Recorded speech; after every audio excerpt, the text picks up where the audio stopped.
નમસ્કાર. હું ડોક્ટર કૌશલ Bhatt, paediatric physiotherapist, Bhavnagar. આજે આપણી સાથે છે ડોક્ટર ચિન્મયભાઈ શાહ, જેમને એસચ કોઈ પરિચયની જરૂર નથી. ભાવનગર મેડિકલ કોલેજના ડીન પણ છે અને ઘણી બધી નેશનલ અને ઇન્ટરનેશનલ લેવલની કમિટીઓની અંદર મેમ્બર્સ પણ છે. મારા જોગાનું જોગે સદનસીબે મારા પીએચડી ના ગાઈડ પણ છે, જેમની અંદરથી હું હાર્ટ રેટ વેરિએબિલિટી નામનો એક સરસ મજાનો ટોપિક એમની પાસેથી શીખી રહ્યો છું. તો આ હાર્ટ રેટ વેરિએબિલિટી છે શું? નવજાત શિશુમાં એનો ઉપયોગ શું થાય? શું એનો રેગ્યુલર ક્લિનિકલમાં યુઝ થઈ શકે કે ન થઈ શકે? તો આ વિશે આપણે એમની પાસેથી વિગતે જાણશું. સર નમસ્કાર. સર, હાર્ટ રેટ વેરિએબિલિટી અત્યારે હું તમારી પાસેથી ઘણું બધું શીખ્યો, તો એના વિશે થોડુંક ડિટેલમાં સમજાવશો કે હાર્ટ રેટ વેરિએબિલિટી ખરેખર છે શું અને એનો ક્લિનિકલી ક્યાં ઉપયોગ થઈ શકે? સૌથી પહેલા તો ખૂબ ખૂબ આભાર, એક તમે જે નવો ઇનિશિયેટિવ શરૂ કર્યો છે કે જેથી એક સામાન્ય માણસને તેમજ મેડિકલ ની જેને થોડી ખબર પડતી હોય એને પણ અલગ અલગ જે ફિઝિયોથેરાપીના અલગ અલગ આયામો છે એ બાબતે જ્ઞાન થાય. તો આપણે જે પ્રશ્ન પૂછ્યો HRV, હવે આપણે ફૂલ ફોર્મ બોલીએ તો હાર્ટ રેટ વેરિએબિલિટી એ શબ્દ છે. એટલે આમ સાદી સિમ્પલ ભાષામાં આપણે જો એને પેલું કહેવાય ને કે વિભાજન કરીએ તો હાર્ટ રેટ અને વેરિએબિલિટી. તો આપણે જોયું હશે કે જ્યારે આપણે શાંતિથી ચાલતા હોઈએ અથવા તો આપણે ત્યારે વાત કરીએ છીએ તો આપણને આપણા હૃદયના ધબકારા સંભળાતા નથી. પણ તમે 5 માળથી નીચેથી ઉપર ચડીને આવો અથવા તો દોડીને નીચે જાઓ તો પછી આપણને ધબકારા સમજાય છે. એના બે કારણો છે, કારણ કે હૃદય જોર જોરથી પમ્પિંગ કરતું હોય એટલે એ જોશથી થાય છે એટલે આપણને દેખાય છે અથવા તો ફીલ થાય છે. અને બીજું એની સ્પીડ પણ આપણને ખબર પડે છે. તો અલગ અલગ સમયે અલગ અલગ સ્પીડમાં આપણું હૃદય ધબકતું હોય છે, જે સામાન્ય રીતે આપણને ખબર પડતી નથી. સામાન્ય સંજોગોમાં પણ જ્યારે આપણે શ્વાસ અંદર લઈએ છીએ અને શ્વાસ બહાર કાઢીએ છીએ તો એ બંનેમાં પણ આપણા હૃદયમાં વેરિએબિલિટી હોય છે, જેને હાર્ટ રેટ વેરિએબિલિટી કહીએ છીએ. તો હાર્ટ રેટ વેરિએબિલિટી એ બેઝિકલી આપણને શું કહે છે? તો એની માટે આપણે સમજવું પડે કે ભાઈ હાર્ટ રેટ કોણ એને મેનેજ કરે છે. તો કે આપણા હૃદયના ધબકારા છે, ગુજરાતીમાં જે લોકોએ સમજ્યા હશે એને ખબર હશે કે અનુકંપી અને પરાનુકંપી, અને આપણે મેડિકલની ભાષામાં કહીએ તો સિમ્પેથેટિક અને પેરાસિમ્પેથેટિક સિસ્ટમ કહીએ. અને બંને કોમન કહેવાય છે ઓટોનોમિક નર્વસ સિસ્ટમ. એટલે આપણે એમ કહીએ એક નર્વસ સિસ્ટમ એવી છે જે આપણા કંટ્રોલમાં છે અને એક પોતાની જાતે ચાલતી હોય છે, એને ઓટોનોમિક નર્વસ સિસ્ટમ કહેવાય છે. તો હૃદયના જે ધબકારા છે કે જે આપણે કંટ્રોલ નથી કરતા સામાન્ય સંજોગોમાં, તો એ સિમ્પેથેટિક અને પેરાસિમ્પેથેટિક સિસ્ટમનું કમ્બાઈન કામ છે. જો તમે એમાંથી એક સિસ્ટમ કાઢી નાખો, દાખલા તરીકે તમે પેરાસિમ્પેથેટિક સિસ્ટમ કાઢી નાખો છો અને ખાલી સિમ્પેથેટિક રાખો છો તો આપણો જે હૃદયના ધબકારા છે 120-130 એડલ્ટમાં પહોંચી જાય. પણ કારણ કે પેરાસિમ્પેથેટિક છે એને કારણે એ કંટ્રોલમાં રહે છે. તો જે હાર્ટ રેટ વેરિએબિલિટી છે એ આ શ્વાસ દરમિયાન, કોઈ પણ એન્ઝાઇટી દરમિયાન, કોઈ સેન્ટ્રલ નર્વસ સિસ્ટમમાં એટલે કે ઓટોનોમિક નર્વસ સિસ્ટમનું જે હેડ છે હાઇપોથેલેમસ કહેવાય, એને કોઈ અફેક્ટ કરતો એવી કોઈ પણ વસ્તુ થાય તો એને કારણે આપણો હાર્ટ રેટમાં ફેરફાર આવે, એ જાણી શકાય, એને હાર્ટ રેટ વેરિએબિલિટી કહેવાય છે. તો સાહેબ, આપે હાર્ટ રેટ વેરિએબિલિટી વિશે સરસ ગુજરાતીમાં સમજાવ્યું, પણ એનું ક્લિનિકલી બાળકોમાં કે નવજાત શિશુમાં એનો ક્લિનિકલી શું ઉપયોગ થઈ શકે?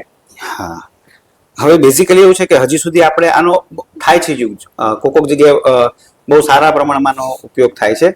અને સામાન્ય સંજોગોમાં વાત કરીએ તો નોર્મલ બાળક કરતા જ્યારે કોઈ પ્રીમેચ્યોર બાળક જન્મે છે, હવે એની માટે પાછું આપણે સમજવું પડે ઓટોનોમિક નર્વસ સિસ્ટમ, કે ઓટોનોમિક નર્વસ સિસ્ટમ છે એ સ્ટેજ વાઇઝ ડેવલપ થતું હોય. કે ભાઈ 6 મહિનાનું હોય બાળક ત્યારે એક લેવલે ઓટોનોમિક નર્વસ સિસ્ટમ ડેવલપ થઈ હોય, 9 મહિનાનું થાય એટલે એક લેવલે થાય, પછી 1.5 વર્ષનું થાય એટલે એક લેવલે થાય, અને એક ફિક્સ ઉંમર થયા પછી આમ એવું કહી શકે કે 80-90% જે ઓટોનોમિક નર્વસ સિસ્ટમ ડેવલપ થઈ ગયું કહેવાય.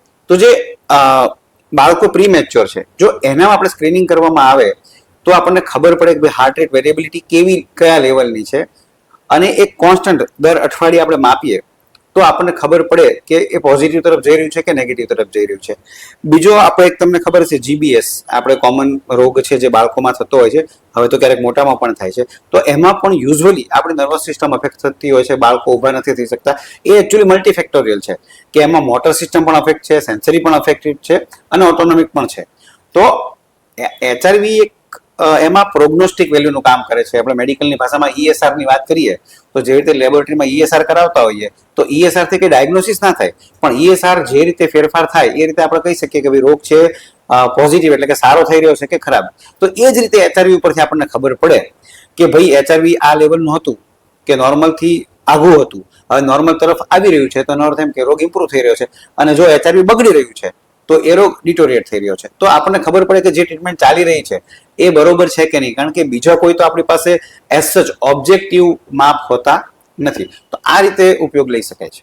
ઓકે, તો સર એચઆરવી નું લેવાની રીત કે ટેકનિક કઈ? કારણ કે આપ હાર્ટ રેટ લેવા માટે યુઝ્યુઅલી હવે તો અત્યારે સરસ સેન્સર્સ ને બધું આવી ગયું છે, તો હાર્ટ રેટ વેરિએબિલિટી નું મેઝરમેન્ટ કેવી રીતે થાય? સૌથી પહેલા તો આપણે હાર્ટ રેટ વેરિએબિલિટી જોવી હોય તો આપણું હૃદયના ધબકારા મિનિમમ 5 મિનિટ સુધી માપવા જોઈએ. અને જેનું ઓટોનોમિક નર્વ સિસ્ટમ મોટામાં અથવા તો બહુ એવો રોગ હોય, ગંભીર રોગ હોય કે જેમાં બહુ જ વેરિએબિલિટી આવતી હોય, એમાં 24 કલાક સુધી મોનિટરિંગ કરવું પડે. પણ આપણે એવું રાખીએ કે 5 મિનિટ સુધી. તો એના અલગ અલગ ઇન્સ્ટ્રુમેન્ટ આવતા હોય છે કે જે સ્પેસિફિક એચઆરવી માટે હોય છે. અત્યારે ઘણી બધી કંપનીઓ આવી ગઈ છે, ઘણા બધા સ્ટાર્ટઅપ આવી ગયા છે, પણ એમાં પણ આપણે એકવાર 100% ચેક કરવું જોઈએ કે એ જે મશીન છે એ કહે છે કે ભાઈ માપે છે. તો આપણે એવું કહી શકાય કે ભાઈ આપણે સાદું બીપી માપવાનું મશીન લાવીએ ઘરે, તો આપણું કફ વાળું છે જે વર્ષોથી ચાલે છે અને ઇલેક્ટ્રોનિક છે. તો જ્યારે પહેલી બીજી વાર લાવીએ ત્યારે બંને બીપી બંનેથી માપવા જોઈએ કે ઓકે ડોક્ટરે કીધું કે ભાઈ 100 120 80 છે, તો ઇલેક્ટ્રોનિક થી પણ 120 80 આવે છે કે નહીં. એ 4-5 આપણે કહીએ ને ટાઇટ્રેશન કહીએ, અથવા તો જે બધા ઇન્સ્ટ્રુમેન્ટ હોય એને વેલિડેટ કરવા જોઈએ, બરોબર ને? તો એ પ્રમાણે ઇન્સ્ટ્રુમેન્ટ વેલિડેટ કરવું જોઈએ ને પછી વાપરવું જોઈએ. ઘણા એવા સોફ્ટવેર આવે છે કે ભાઈ મોબાઈલમાં તમે માપી લો તો ચાલશે, પણ જ્યારે એને તમારે પ્રોગ્નોસ્ટિક વેલ્યુ તરીકે વાપરવું હોય ત્યારે પ્રોપર એચઆરવીનું ઇન્સ્ટ્રુમેન્ટ લેવું જોઈએ કે જે આપણા હૃદયના ધબકારા 5 મિનિટ સુધી માપતા હોય છે. અને એના ઉપરથી 2 જાતના એનાલિસિસ કરી આપતા હોય છે સોફ્ટવેર, ફ્રીક્વન્સી ડોમેન અને ટાઈમ ડોમેન. એની આપણે વધારે ડિટેલમાં નહીં જોઈએ, પણ આપણે શબ્દ જ સમજાય છે કે ભાઈ ફ્રીક્વન્સી અને ટાઈમ સમય, તો એ બંનેનું એનાલિસિસ કરીને આપતા હોય છે. અને એના જે જવાબ આવતો હોય છે કે દાખલા તરીકે low frequency, high frequency, very high frequency, તો એનાથી આપણને ખબર પડે. એવી રીતે એસડીએનએન કે અલગ અલગ એના પેરામીટર્સ છે, એનાથી આપણને ખબર પડે કે સિમ્પેથેટિક નર્વસ સિસ્ટમની શું પરિસ્થિતિ છે અને પેરાસિમ્પેથેટિક સિસ્ટમની શું પરિસ્થિતિ છે. હવે બીજો પ્રશ્ન એ આવે નોર્મલ વેલ્યુનું શું કરવાનું? તો એક બહુ સારો ઇનિશિયેટિવ આપણે જે ભાવનગર લેવલે અત્યારે શરૂ કર્યો છે કે આપણી પાસે જેમ લેબોરેટરીમાં અલગ અલગ નોર્મલ વેલ્યુ છે, એ ભાવનગરની કે ગુજરાતની નથી હોતી, પણ આપણા બાળકો તો ભાવનગર કે ગુજરાતના હોય છે. તો એ લેવલે નોર્મલ વેલ્યુ અત્યારે ઘણી બધી જગ્યાએ ડિફાઇન છે, પણ આપણા એરિયામાં ડિફાઇન નથી. તો મને એવું લાગે છે કે at the end of 6 month જ્યારે આપણે આશરે 340 કે 500 બાળકો થશે, પછી આપણે નોર્મલ વેલ્યુ આ એરિયાની કરી શકશું. તો પછી એની સાથે આ એરિયાના પીડિયાટ્રિશિયન્સ છે, ફિઝિયોથેરાપિસ્ટ છે કે ઇલેક્ટ્રોફિઝિયોલોજીસ્ટ છે, એ એને કમ્પેર કરી શકશે. સર, આની હાર્ટ રેટ લેવામાં આની અંદર કોઈ સોય નાખવાની કે કોઈ બાળકને દવા આપવાની કે એવું કંઈ કરવું પડે? જરી કે નહીં. એટલે એનો બહુ મોટો એ ફાયદો છે કે નોન ઇન્વેઝિવ શબ્દ વાપરીએ છીએ. માત્ર એવું કહી શકે કે નાના બાળકો હોય તો એના નાના ઇલેક્ટ્રોડ આવતા હોય છે, અને આપણે એમ કહીએ ને કે આપણે કેમ કંઈ વાગ્યું હોય તો ચોંટાડતા હોઈએ છીએ, એવી જે સાદા ઇલેક્ટ્રોડ આવતા હોય છે કે જે આપણે હૃદય ઉપર, હાથ ઉપર, જેવું બાળક, કારણ કે ઘણી વાર બાળક સાવ જ નાનું હોય તો હૃદય ઉપર ના લાગે, તો એના જમણા કે ડાબા હાથ ઉપર જેવી રીતે સામાન્ય કાર્ડિયોગ્રામ કાઢતા હોય છે એ જ રીતે લગાવવાનું છે. એટલે કોઈ પણ જાતનું ઇન્વેઝિવ નથી. અને ઘણીવાર ખાલી એટલું થાય કે બાળક રડતું હોય તો એ થોડુંક સૂવે એટલું ધ્યાન રાખવું પડે. દવા એટલા માટે આપણે નથી આપતા, પાછી એ દવા હૃદયને પણ અફેક્ટ કરતી હોય. તો શાંતિથી બાળક સૂતું હોય ત્યારે પણ થઈ શકે, અને મોટામાં તો કોઈ ચિંતા છે જ નહીં. સર, આપનો ખૂબ ખૂબ આભાર.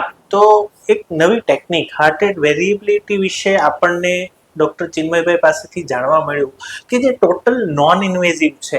આગળ પણ હું અમુક પોડકાસ્ટમાં આ વિશે વાત કરી ચૂક્યો છું.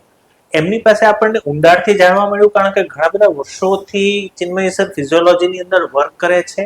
આ ટેકનિક નવી નથી, તો ક્લિનિકમાં યુઝ કરવાનું નવું છે. જે અમે એમની સાથે મળી અને એક ઇનિશિયેટિવ કર્યું છે કે ભાવનગરની જનતાને કંઈક નવું મળે, એક નોર્મેટિવ વેલ્યુ મળે, અને નોન ઇન્વેઝિવ કે જસ્ટ 5 મિનિટનો એચઆરવી કરી અને એક પ્રોગ્નોસ્ટિક વેલ્યુ મળી અને વહેલું નિદાન કરી અને સારી સારવાર આપી શકીએ, એ માટે અમે પ્રયત્નશીલ છીએ. સર, આપનો સમય બદલ આપનો ખૂબ ખૂબ આભાર. લોકો માટે આપને બીજો કોઈ સંદેશો? હા, બસ એવું કહીશ કે જ્યાં એક શરૂઆત કરી રહ્યા છીએ આપણે, જેનાથી એટલીસ્ટ આપણે જ્યારે કોઈ ગંભીર જાતના રોગ થતા હોય છે કે જેમાં આપણી ઓટોનોમિક નર્વસ સિસ્ટમ અફેક્ટ થતી હોય છે, તો એ કન્ડિશનમાં જો આપણે HRV કરવાનું શરૂ કરીએ દર અઠવાડિયે 15 દિવસે, તો આપણને રોગ કઈ બાજુ જઈ રહ્યો છે એ જાણી શકાશે. નોન ઇન્વેઝિવ છે, તો હવે ધીમે ધીમે આપણે આનો ઉપયોગ વધારીએ અને આપણા બાળકને જલ્દી સાજા થાય એ માટે મહેનત કરીએ. આભાર. Thank you.